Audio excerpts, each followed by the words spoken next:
Well, you can't win them all, as the Buffalo Bills snapped their 7-game winning streak yesterday in Los Angeles, falling to the Rams by a final score of 44-42.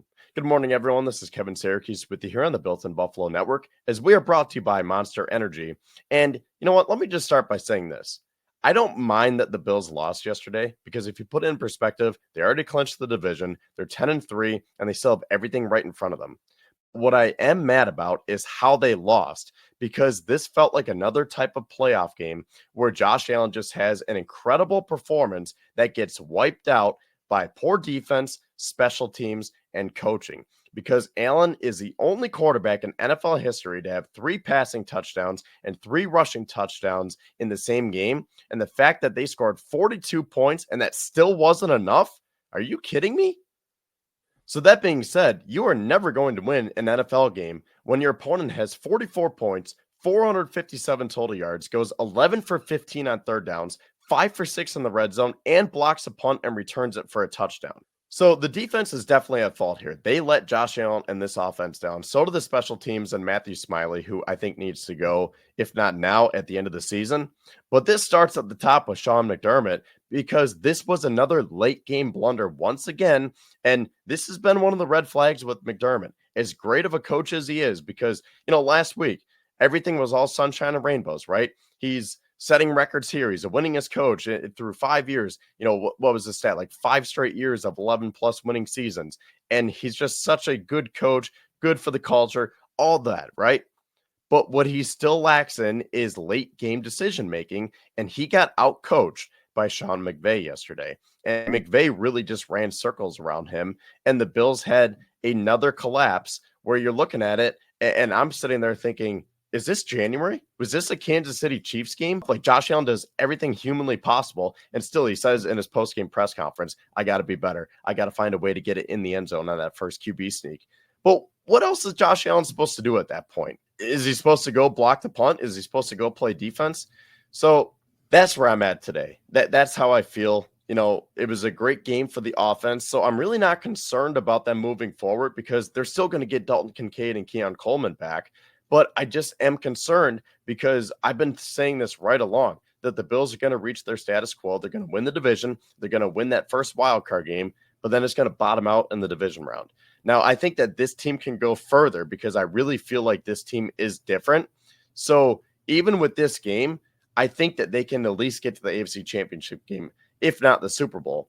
But it will always scare me if it's a one-score game within those final 2 minutes, and Sean McDermott has to make a tough in-game decision.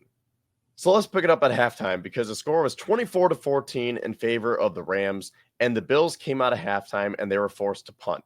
So as great as the offense was, yeah, Sam Martin did have to punt 3 times.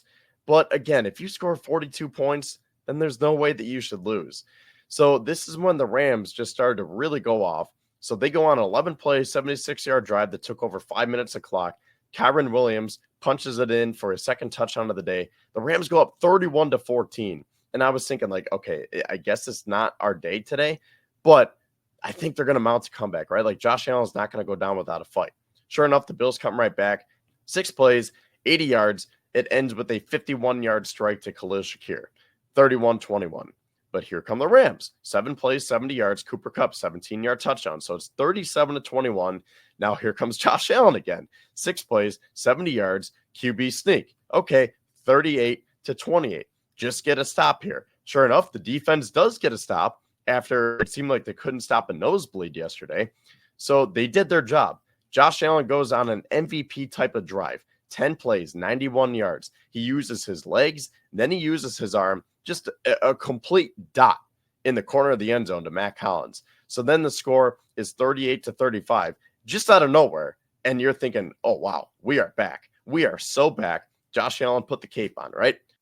Now, this is where the controversy starts because the Rams go on an 11-play, 71-yard drive that took almost 7 minutes of clock, and they score to go up 44-35. They didn't miss the extra point.